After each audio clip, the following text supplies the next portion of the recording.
Bonjour à tous, bienvenue dans ce nouvel épisode de Parole d'affranchi, le podcast dédié à la liberté. Moi c'est Quentin et sur ce podcast je parle de simplicité, d'autonomie et de résilience financière.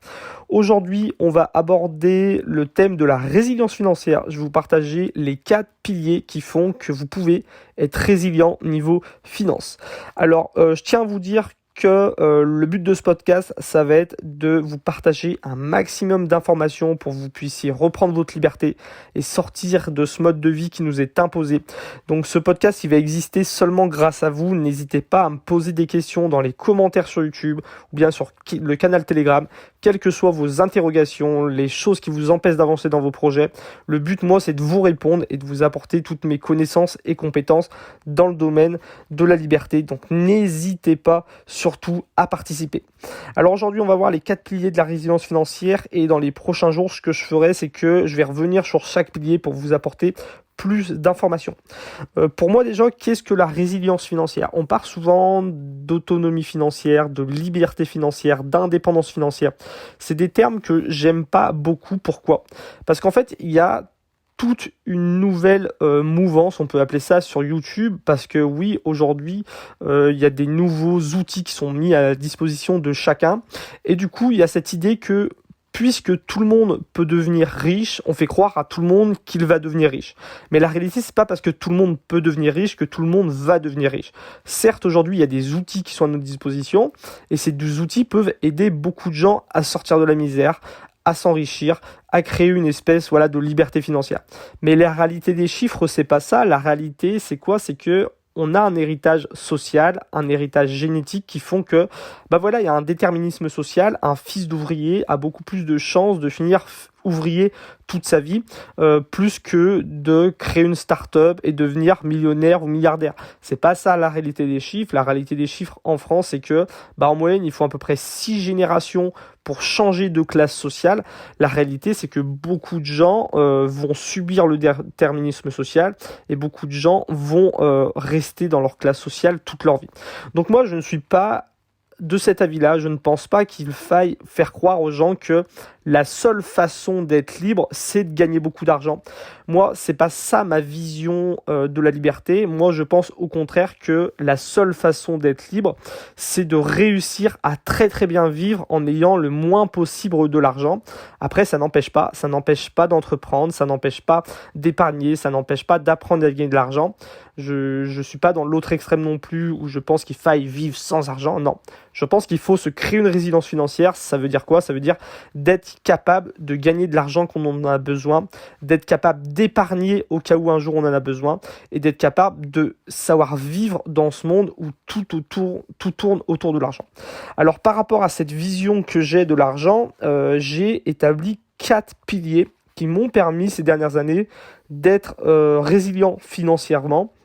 D'ailleurs, pendant ces crises financières qu'on a connues avec les gilets jaunes, avec le Covid, et puis aujourd'hui avec la guerre en Ukraine, moi je sais que ma façon de gérer l'argent est quand même résiliente parce que moi, depuis ces différentes années, ma qualité n'a fait que d'augmenter, alors que pour beaucoup de gens qui ne sont pas du tout résilients financièrement, la qualité de vie a baissé à cause de l'inflation par exemple. Alors, premier pilier de la résilience financière, c'est de dépendre le moins possible de l'argent. Tout simplement parce qu'il est plus difficile, long et risqué de se créer une résilience financière quand on a besoin de beaucoup d'argent, alors que quand on a besoin de moins d'argent, c'est plus facile. Si on prend l'exemple entre quelqu'un qui a besoin de 500 € pour vivre par mois et une personne qui a besoin de 4000 € pour vivre, on est d'accord pour dire que la personne qui a besoin de 500 € pour vivre par mois, elle est beaucoup plus résiliente. Si elle perd son travail, elle a besoin de retrouver un petit boulot qui lui permette de gagner 500 €. C'est beaucoup plus facile que de retrouver un boulot qui te permette de gagner 4000 € par mois.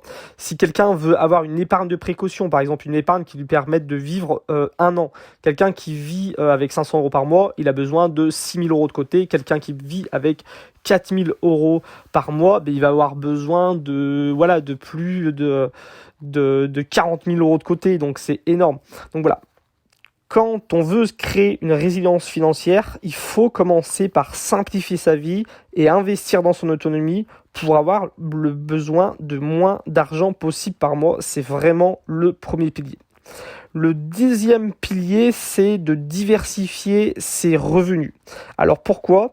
Ça va permettre d'être plus résilient en période de crise, que ce soit en cas de crise un peu systémique ou de crise personnelle, un divorce, la perte d'un emploi, un accident de la vie, un gros problème financier.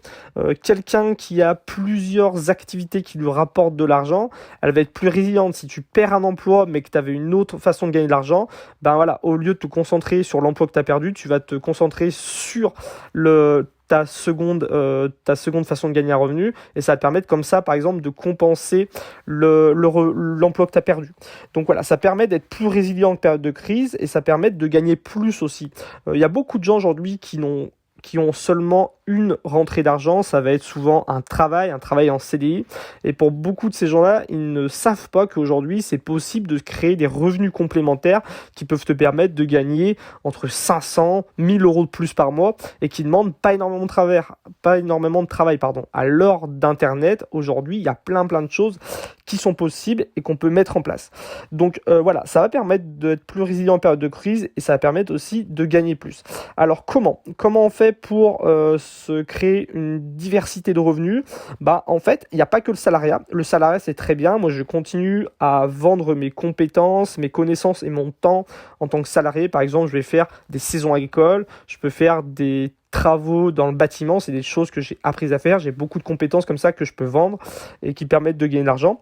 Mais il y a aussi l'entrepreneuriat. L'entrepreneuriat, pour beaucoup de gens, c'est pas quelque chose qui va les intéresser, parce que quand on parle d'entrepreneuriat, d'entreprendre des choses, on pense souvent à créer une entreprise, que c'est beaucoup de temps, beaucoup de risques, beaucoup de travail, alors que non, aujourd'hui, avec Internet, avec les réseaux sociaux, avec nos smartphones ou un simple ordinateur, on peut se créer un petit revenu complémentaire qui permette de gagner quelques centaines d'euros par mois seulement en travaillant 1, 2, 3 heures par semaine. Donc on peut se créer comme ça facilement, on peut entreprendre, se créer un petit business qui permette de se créer un second revenu. Et puis petit à petit, quand ce second revenu est créé, on peut quitter petit à petit le salariat, passer plus de temps sur son business et le faire grossir. Moi, c'est ce que j'ai fait grâce à mes différentes activités sur Internet, par exemple.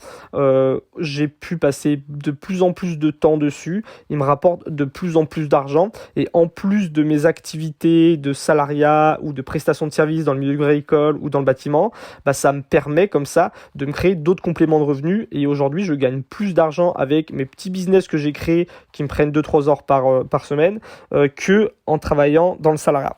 Ensuite, il y a une troisième chose qu'on peut faire, c'est d'avoir des actifs. Faut bien faire la différence entre passif et actif. Un passif, c'est quelque chose qui te coûte de l'argent. Par exemple, si tu achètes, une voiture, un chien, ou que tu vas prendre un abonnement à la salle de sport, c'est des choses qui vont te coûter de l'argent tous les mois, alors que si tu achètes un actif, par exemple, tu vas acheter les parts d'une entreprise, les parts d'une entreprise, c'est quelque chose qui va te rapporter de l'argent tous les mois. Si tu achètes, par exemple, un petit logement dans un secteur touristique et tu le mets en location, c'est quelque chose qui va te rapporter de l'argent tous les mois. Si tu achètes un petit terrain agricole et tu crées dessus, par exemple, une zone de camping naturel, c'est quelque chose qui va te rapporter de l'argent.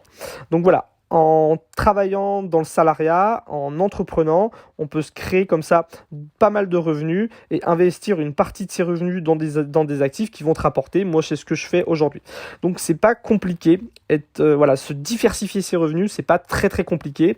C'est pas réservé juste à une élite. Moi, j'ai pas passé des grands diplômes. J'ai arrêté l'école, j'avais 15 ans. Je suis rentré dans le bâtiment. J'ai travaillé dans le milieu agricole après. Donc voilà, j'ai pas des grands diplômes et pourtant, j'ai su me diversifier, j'ai plusieurs compétences et connaissances que je peux vendre, j'ai su me créer aussi des petits business sur Internet qui me permettent d'avoir des compléments de revenus qui aujourd'hui me rapportent plus d'argent que quand je travaillais dans le salariat, et puis aussi une partie de cet argent, je le réinvestis et ça me permet d'avoir des actifs.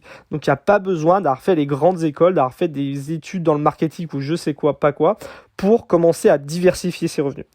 Donc ça, c'était le deuxième pilier, diversifier ses revenus. Ensuite, le troisième pilier qui est hyper important, c'est épargner. Épargner, comment on le fait ? Déjà, il faut gagner plus qu'on dépense. Donc c'est pour ça que c'est important de commencer par moins dépendre de l'argent. pour pas avoir beaucoup de dépenses. Et puis après ça, de diversifier ses revenus pour gagner un peu plus d'argent. Et quand on gagne plus qu'on dépense, on va pouvoir commencer à épargner. Une chose qui est importante aussi, c'est d'essayer d'épargner et d'investir chaque mois. Parce que l'investissement peut aussi faire partie de l'épargne. On en reparlera sûrement dans les jours qui viennent. Mais voilà, c'est important de le faire chaque mois, de prendre l'habitude chaque mois d'épargner un petit peu. Et ensuite, la troisième chose qui est importante, c'est de se diversifier, de ne pas mettre son épargne tout au même endroit, c'est d'avoir une épargne qui va être diversifiée. Alors, quel type d'épargne on peut avoir ? Moi, j'ai mis en place 3 épargnes différentes. J'ai une épargne court terme. L'épargne court terme, c'est quoi ? C'est mon épargne de précaution. C'est le fait d'avoir assez d'argent sur un compte pour pouvoir vivre plusieurs mois, même si je perds toutes mes activités. Moi, aujourd'hui, sur cette épargne de précaution, je peux vivre largement 1 an, même si aujourd'hui, je me retrouve avec plus rien, je peux largement vivre avec 1 an confortablement. Pendant 1 an confortablement.